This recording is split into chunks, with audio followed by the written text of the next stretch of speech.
जी, welcome back.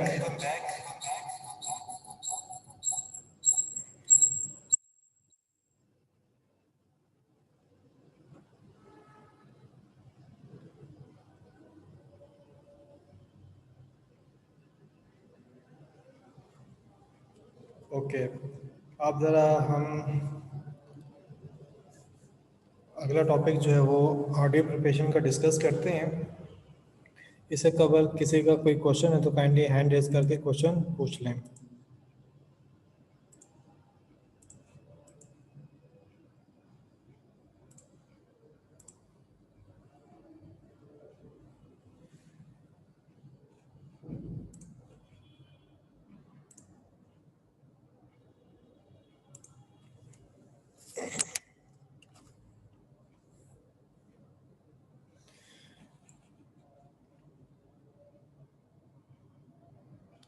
Okay, तो question raise नहीं हुआ, फिर मैं आगे चलता हूँ। Audio preparation for a project कि हमने अगर प्रोजेक्ट के लिए ऑडियो प्रिपेयर करनी है तो हमें किन स्टेप्स को फॉलो करना चाहिए। अगर आप इन स्टेप्स को फॉलो करते हैं तो आप एक अच्छी ऑडियो प्रोडक्शन परफॉर्म कर सकते हैं, जिसमें आपको at the end of the project ये कन्फ्यूजन नहीं होगी कि ये ऑडियो रहेगी या ये ऑडियो आपकी प्रॉपर नहीं बनी। तो क्योंकि आपने अगर उसको प्रॉपर प्लान किया होगा तो फिर आप उसको प्रॉपर आपको एट द एंड जो है वो हासिल हो जाएगी। तो इस मकसद के लिए हम जो है वो ये स्टेप जो है वो देखने लगे हैं। तो इसमें जो सबसे पहले आपके पास स्टेप आ रहा है वो हमारे पास है यहाँ पे, determine the file format that are compatible with your multimedia authoring software and delivery medium। आप जो है ये फाइंड आउट करें कि आपकी जो सॉफ्टवेयर है जिसमें आपने ऑडियो एडिटिंग वगैरह करनी है उसके लिहाज से कौन सा सॉफ्टवेयर आपका कौन सा फॉर्मेट जो है वो ज़्यादा बेहतर रहेगा।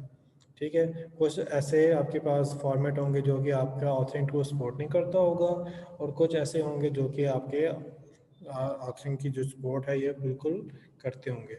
तो इस मकसद के लिए फिर आपको क्या करना चाहिए, इस मकसद के लिए आपको फिर ये करना चाहिए कि आप जो है वो डिफ़ाइन कर लें, आइडेंटिफाई कर लें कि कौन से आपके फॉर्मेट जो है उसमें सपोर्टेड हैं, कौन से फॉर्मेट सपोर्टेड नहीं है। तो जब फ्यूचर में जब आप ऑडियो वगैरह का एक्सेस करेंगे तो फिर आपके लिए आसानी होगी कि आप ऐसे फॉर्मेट को जो है वो यूज़ नहीं करेंगे, या वो वाले फॉर्मेट आप जो है बिल्कुल रिजेक्ट कर देंगे जिनमें आपकी ऑथरिंग टूल की सपोर्ट जो है उसमें अवेलेबल ना हो। सेकेंड पॉइंट है determine the sound playback capabilities that the end user system offer.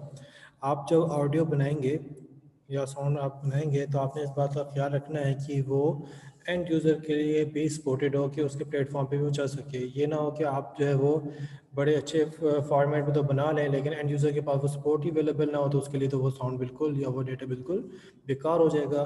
तो इस मकसद के लिए आपने क्या करना है, आपने एंड यूज़र को टारगेट करते हुए आपने उस फॉर्मेट को जो है यूज़ करना है।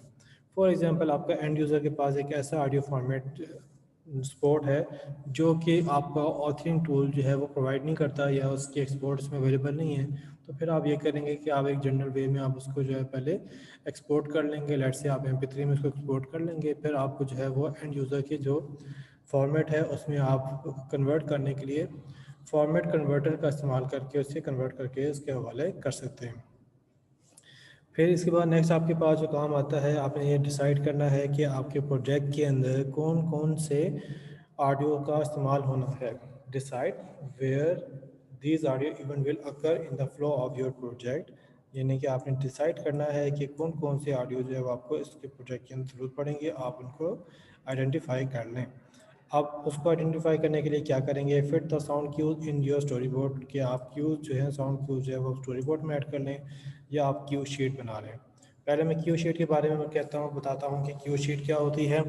क्यू शीट आपके पास एक ऐसी शीट है जिसमें आप अपने प्रोजेक्ट के तमाम इवेंट जिसमें आपकी ऑडियो का इस्तेमाल होना है वो आप लिस्ट बना के अपने पास रख लेते हैं, जिससे आपको आइडिया होता है कि आपको कौन कौन सी ऑडियो चाहिए, किस किस्म की ऑडियो चाहिए, किस टाइम के लिए ऑडियो चाहिए, और आप उन ऑडियोज़ को जो है वो वहाँ पे यूज़ कर सकें।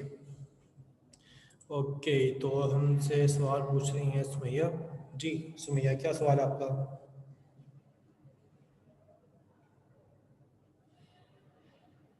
क्वेश्चन नहीं है समझ सर, सकते हैं? आपकी आवाज बहुत डिस्टॉर्शन आ रही है आपकी आवाज में सर, सही आवाज नहीं आ रही। ओके, अब आवाज़ आपको सही आ रही है? सर थोड़ी सी। ओके, अब डिस्टॉर्शन कम हुई? Yes sir. चलें, ठीक है, ठीक है, थैंक यू।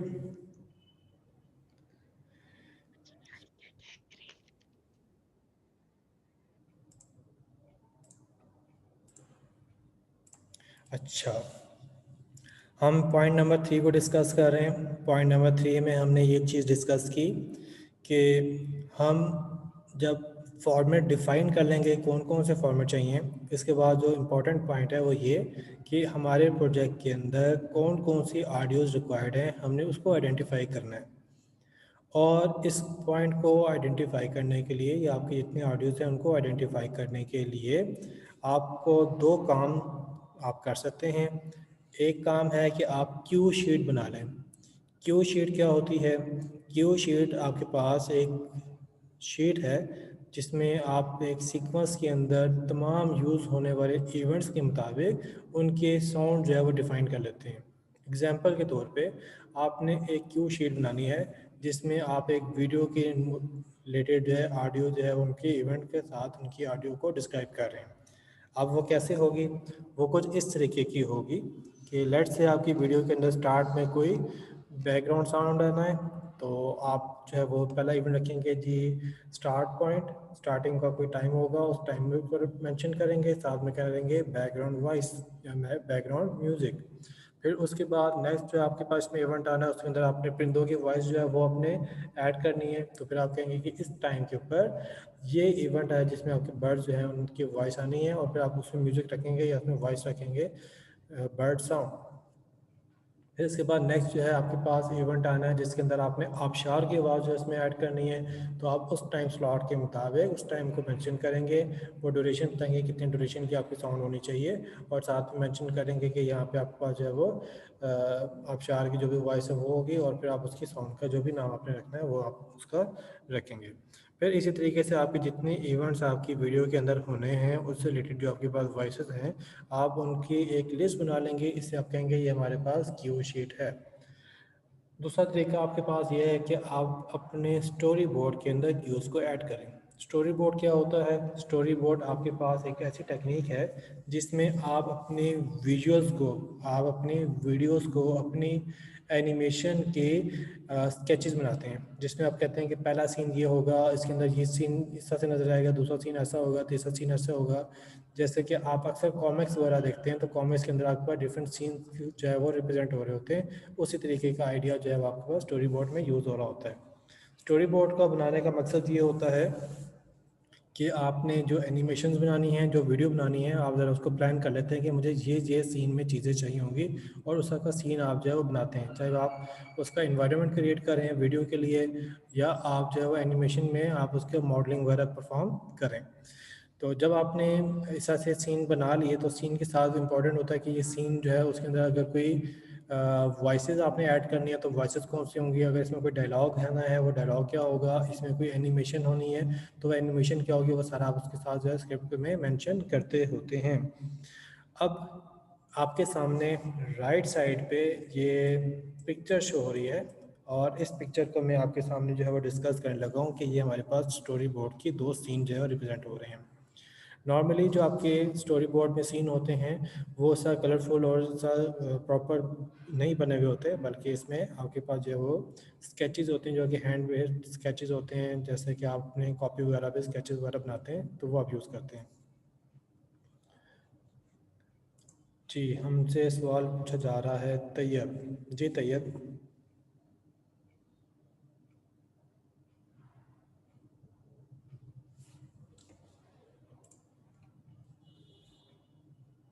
जी तैयब, आपको अनम्यूट करना पड़ेगा।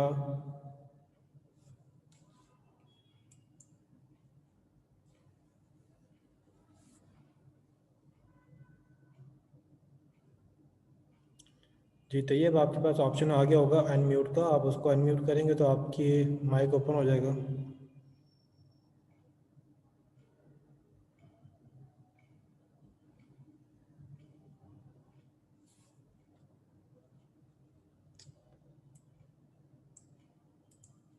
चलें, कोई बात नहीं। अब ज़रा हम यहाँ पे देखते हैं कि इस स्टोरी बोर्ड में आपकी साउंड क्यू कैसे मैनेज हुई हुई है। अभी अगर आप देखें यहाँ पे, तो इस पिक्चर के साथ में नीचे आपके पास जो है वो ड्यूरेशन शो हो रही है। इस ड्यूरेशन में लिखा हुआ है आपके पास 1.3 सेकेंड टू 1.18 सेकेंड, ठीक है। या आप इसको अगर ये मिनट में लेते हैं तो 1.03 सेकेंड से लेके 1 मिनट और 3 सेकेंड से लेके 1 मिनट और 18 सेकेंड पे कह लें। तो ये इसकी नोटेशन में रिप्रेजेंट नहीं हुई भी कि किस नोटेशन में है, तो मैं इसको ज़रा इजी लेने के लिए यहाँ पे इसको सेकंड में कह रहा हूँ कि 1.03 सेकंड से लेके 1.18 सेकंड तक जो है वो हमने क्या करना है, हमने एक साउंड जो है वो प्ले करना है। अब वो साउंड क्या है, वो साउंड में हमारे पास एक गन शॉट है, ठीक है। और साथ में क्या है, उसके साथ जो है वो गन शॉट के साथ साउंड इफेक्ट है, जिसमें हिप हॉप जो है वो ड्रम किट जो है वो आपकी सुनाई देगी। तो ये आपके पास एक क्यू आ गया कि इस वाले सीन के अंदर ये आपके पास एक साउंड जो हमें यहाँ पे चाहिए होगी। इसी तरीके से दूसरा सीन देखें तो दूसरे सीन में क्या है कि आपके पास 1.18 से लेके 1.30 तक आपका दूसरा साउंड है। और वो साउंड किसका है, वो है आपके पास ट्रेन ड्राइव्स का, कि ट्रेन जब चल रही है तो उसकी आवाज़ जो है आपको सुनाई दे रही है, और साथ में ट्रम्पेट्स की जो है वो आपको आवाज़ जो है उसमें शामिल जो है वो सुनाई देगी। तो ये आपके पास हो गया कि आप अपने स्टोरी बोर्ड में साउंड क्यूज कैसे प्लेस करते हैं। अब आपके पास साउंड क्यूज प्लेस हो गए। नेक्स्ट आपके पास जो चीज़ है वो ये है कि आपने देखना है कि आपकी जो ऑडियोज़ हैं उनमें से कौन सी ऑडियोज़ जो हैं वो आप डिजिटल ऑडियो बनाएंगे। लेट से आपने अगर नेचुरल वॉइसेस वगैरह को रिकॉर्ड करने तो वो डिजिटल ऑडियो बनेंगी। और कौन सी ऑडियोज़ हैं जो कि आपके पास मीडी डाटा बनेंगी, यानी कि अगर आप किसी इंस्ट्रूमेंट वगैरह को यूज़ करके कोई ऑडियो बना रहे हैं तो उसके लिए आपके पास मीडी डाटा जो है उसका बन रहा होगा। अब जब आपने इनको डिसाइड कर लिया, फिर अगला काम आपके पास आता है कि अब आपने इनको एक्वायर करना है, इनको हासिल करना है। अब इनको हासिल करने के लिए आप क्या करेंगे, अब इनको हासिल करने के लिए आपने करना कुछ ऐसे है कि या तो आप ये करें कि आप खुद से क्रिएट करें, क्रिएटिंग इट फ्रॉम स्क्रैच, आप खुद क्रिएट करें। या फिर दूसरा तरीका ये है कि आपको अगर ये परचेज़ किए जा सकते हैं आप उनको परचेज़ कर लें। तो दोनों तरीक़ों में से जो सा तरीके से मुताबिक आपको जो सी फाइल्स अवेलेबल हो जाती हैं आप उनको कलेक्ट कर लेंगे। इस तरीके से आपका तमाम की तमाम ऑडियो फाइल आ जाएंगी। नेक्स्ट काम हो जाएगा कि आप उसको एडिट करेंगे अपने प्रोजेक्ट के मुताबिक, ताकि आपके प्रोजेक्ट के अंदर उसको यूज़ किया जा सके। जब ये आपके पास एडिट हो जाएंगी तो उसके बाद आपके प्रोजेक्ट में बैड होगी। फिर लास्ट में आपका काम रह जाएगा कि आप उसको टेस्ट कर लें, और जब ये टेस्ट में वेरीफाई हो जाएंगी तो फिर आपकी प्रोडक्ट जो है वो तैयार होगी। अब आप इसको एंड यूज़र को ट्रांसफ़र कर सकते हैं। तो ये था हमारा वीक नंबर 3 का लेक्चर नंबर 5।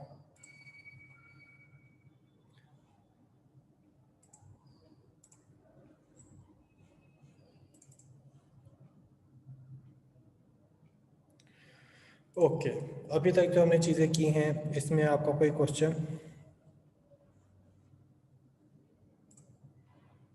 अगर किसी का क्वेश्चन है तो हैंड रेज करके क्वेश्चन पूछ लें। ओके, ठीक है। मैं आप जो है वो इन स्टूडेंट्स की अटेंडेंस लगा लें जो इस वक्त पार्टिसिपेट कर रहे हैं।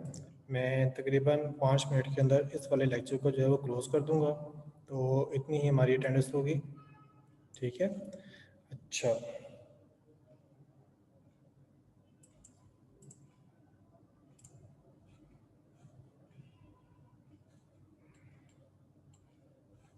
तो मेरे पास जो फाइल शेयर हो रही है वो गलत हो रही है।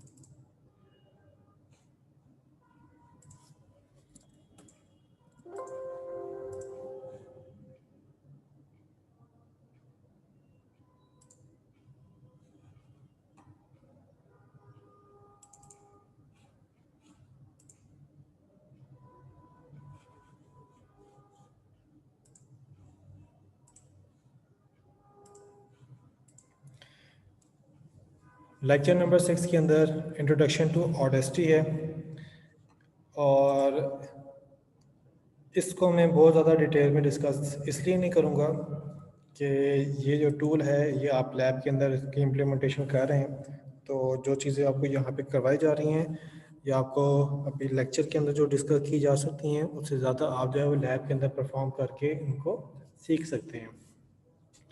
मैं एक दफ़ा ज़रा इसको ज़रा जस्ट ओवरव्यू आपको देता हूँ कि ऑडेस्टी आपके पास एक फ्री टूल है जिसका पर्पस ये है कि इसको यूज़ करके आप ऑडियो रिकॉर्डिंग कर सकते हैं, ऑडियो की एडिटिंग कर सकते हैं। इसके अलावा फ़ीचर क्या क्या हैं इसमें, आप क्या क्या करने के काबिल होते हैं। आप इसमें काबिल होते हैं कि आप इसमें ऑडियो को रिकॉर्ड करें, आप ऑडियो को एडिट करें, आप उसमें ऑडियो को जो है दूसरी ऑडियोज़ के साथ मिला के कंबाइन करके आप उसको यूज़ करें, फिर आप उसको एक्सपोर्ट कर सकते हैं MP3 फाइल में भी। अब इसके इंटरफेस को अगर आप देखें तो इस इंटरफेस में आपके पास बहुत सारे कंपोनेंट्स हैं। इसमें से मैं जनरलाइज कंपोनेंट आपके साथ डिस्कस कर लेता हूँ ताकि ज़रा आइडिया हो जाए कि ये हमारे किस काम के लिए हैं। तो मिसाल के तौर पे आपके पास जो सबसे इम्पोर्टेंट इसमें कंपोनेंट है वो ये है कि आपके पास ये वाला जो एरिया है इसके अंदर आप जो है वो रिकॉर्डिंग और प्ले करने के लिए आपके पास बटन मौजूद हैं, आप उनको यूज़ करेंगे। इसके अलावा एडिटिंग करने के लिए आपके पास जो है वो ये वाले बटन मौजूद हैं जिसको आप एडिटिंग करने के लिए यूज़ करेंगे, जिसमें से ये वाला जो आपके पास टूल है, ये वाला आपके पास जो कंट्रोल है, इससे आप जो है वो वेव को सिलेक्ट करते हैं। ये आपके पास इन्वेलप टूल होता है जिससे आप अपनी वेव की जो है वो डिफरेंट लोकेशन के ऊपर वेव उसकी अप एंड डाउन कर सकते हैं, उनका एम्पलीट्यूड चेंज कर सकते हैं। ये आपकी वेव को जो है वो मॉडिफाई करने के लिए यूज़ होता है पेंसिल टूल। ये आपके पास जो है वो वेव को जो है वो जूम इन जूम आउट करने के लिए है। ये आपके जो है वो वेव को शिफ्ट करने के लिए, टाइम शिफ्ट करने के लिए यूज़ होती है। और ये आपके पास जो है वो मल्टीपर्पज़ जो है वो टूल है जो कि काफ़ी कॉम्प्लेक्स है। अच्छा, इसके अलावा आपके पास कॉपी कट कर और पेस्ट करने के लिए आपके पास ये नीचे वाले टूल मौजूद हैं जिसको आप यूज़ करके कॉपी कट पेस्ट कर सकते हैं। आप जब ऑडियो को रिकॉर्ड करते हैं तो आपकी माइक की वॉइस आपको इस वाली बार में नज़र आती है, और आपके जब प्ले करते हैं तो प्ले करने से जो आपकी स्पीकर की वॉइस होती है, स्पीकर की आउटपुट होती है, वो आपको इस वाली वे में नज़र आती है। इसके अलावा आपके पास यहाँ पे माइक की वॉइस को कंट्रोल करने के लिए ये टूल है, आपकी स्पीकर की वॉल्यूम को कंट्रोल करने की ये टूल है, आपकी ऑडियो की स्पीड को इनक्रीज डिक्रीज़ करने के लिए ये वाला टूल है। इसके अलावा ये आप हार्डवेयर से रिलेटेड चीज़ें हैं कि एमएमई टेक्नोलॉजी को यूज़ करते हुए आप माइक्रोफोन यूज़ कर रहे हैं और स्टीरियो रिकॉर्डिंग इसमें करना चाह रहे हैं और आपके पास ये वाला स्पीकर जो है वो मौजूद है। इसके बाद अगर आप नीचे आएँ तो ये आपके पास टाइम लाइन है जिसपे आपको जो है डिफरेंट टाइम जो है वो शो हो रही है। और इसमें अगर आप फर्दर आकर देखें तो ये आपके पास जो है वो ट्रैक कंट्रोल पैनल है जिसमें आप किसी भी ट्रैक की इंफॉर्मेशन को चेंज कर सकते हैं। अगर आपने उसको म्यूट करना है तो आप इस म्यूट के बटन को दबाएं। अगर आपने मल्टीपल आपके पास ट्रैक हैं और आप चाहते हैं कि सिर्फ ये वाला ट्रैक जो है उसकी आवाज़ आपको सुनाई दे तो आप उसको सोलो कर सकते हैं। अगर आपने इसकी वॉइस को कम या ज़्यादा करना है तो आप उसको इसके वॉल्यूम कंट्रोल से इसके वॉल्यूम को कम ज़्यादा कर सकते हैं। इसके अलावा अगर आपने लेफ्ट चैनल और राइट चैनल के दरमियान में बैलेंस को चेंज करना है तो आप इस बैलेंस को चेंज करने के लिए आप इस टूल को यूज़ कर सकते हैं। इसके अलावा आप यहाँ पे देखेंगे तो ये आपका वो ट्रैक है जिसके ऊपर आपको वेव नज़र आ रही है। और इसमें फर्दर अगर आप चीज़ें देखें तो आपको यहाँ पे इसकी एम्पलीट्यूड आपको नज़र आ रहा होगा, ये आपके पास 1 है, ये आपके पास -1 है। तो आपको जो वेव होती है 1 और -1 के दरमियान में शो होती है। तो ये एक्चुअल में 1 और -1 को आप ये समझ लें कि ये आपके पास 100% है और ये -1 आपके पास नेगेटिव में 100% है, और इसके दरमियान में जो 0.5 है ये आपके पास 50% आपकी ऑडियो की वैल्यू को रिप्रेजेंट किया जा रहा है। अच्छा, फर्दर यहाँ पे आप नीचे हैं तो ये आपके पास जो है वो सिलेक्शन टूल बार है। इसके अंदर आप जो है वो जो प्रोजेक्ट की फ्रिक्वेंसी है जिसको हम जो है वो सैम्पलिंग रेट कहते हैं वो आप सेलेक्ट कर सकते हैं। बाय डिफ़ॉल्ट हमारी होती है वो 44.1 किलोहर्ट्ज़ या 44100 जो है वो होती है। इसके अलावा अगर आपने स्नैपिंग वगैरह को अलाउ करना है तो आप स्नैपिंग कर सकते हैं। ये आपकी ऑडियो की करंट पोजीशन जो है वो रिप्रेजेंट करता है। इसके अलावा आपने अगर ऑडियो को जो है वो सेलेक्ट करना है तो ये आपके पास स्टार्टिंग पॉइंट है कि कहाँ से आपकी सिलेक्शन स्टार्ट होगी, कहाँ तक आपकी सिलेक्शन होगी, और उसके दरमियान में फिर आप उसको डिलीट वगैरह कर सकते हैं, एडिट वगैरह उसको कर सकते हैं। तो ये एक जनरल आइडिया हो गया आपके इंटरफेस का। तो अब जितनी बातें मैंने आपके सामने डिस्कस की हैं इससे रिलेटेड आपका अगर कोई क्वेश्चन है तो आप क्वेश्चन करने के लिए हैंड रेज करें, अदरवाइज हम यहाँ पे सेशन को क्लोज करेंगे।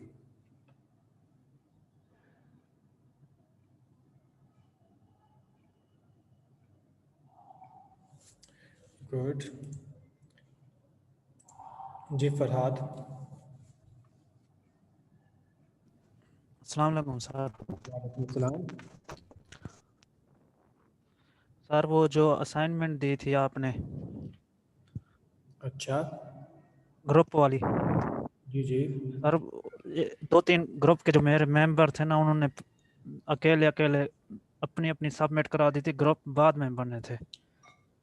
पहले क्यों नहीं बताया आपने? फिर मैंने सर मैंने फिर उनका अपनी असाइनमेंट ग्रुप के नाम लिख दिए थे ना, ठीक है। मैंने कहा आपसे पूछूंगा फिर। ठीक है, आपने सबमिट करवा दी ना? अब यही पूछना था। जी जी सर, ग्रुप के नाम वगैरह लिख दिए थे मैंने अपने असाइनमेंट में। आपके आपके जो ग्रुप के मेंबर के नाम है और साथ में उनके जो रोल्स है वो आपने अगर लिखे हुए हैं तो आपको उसके बेस पे उसके मार्क्स मिल जाएंगे। जिन्होंने नहीं लिखे हुए उनके मार्क्स उसमें डिडक्ट हो जाएंगे। ठीक है सर, यही पूछना था। वो रोल्स वगैरह सब के लिखे हुए हैं सर साथ ही। ठीक है। ठीक है, थैंक यू जी। और किसी का कोई और क्वेश्चन? तो फरहाद आप माइक बंद कर ठीक है। सकते हैं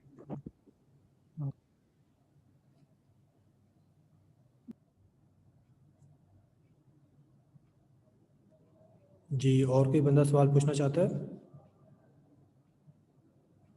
ओके ठीक है, कोई क्वेश्चन नहीं आया। अब हम अपने सेशन को क्लोज करते हैं। आप लोग अपना ख्याल कीजिएगा। अल्लाह हाफिज़।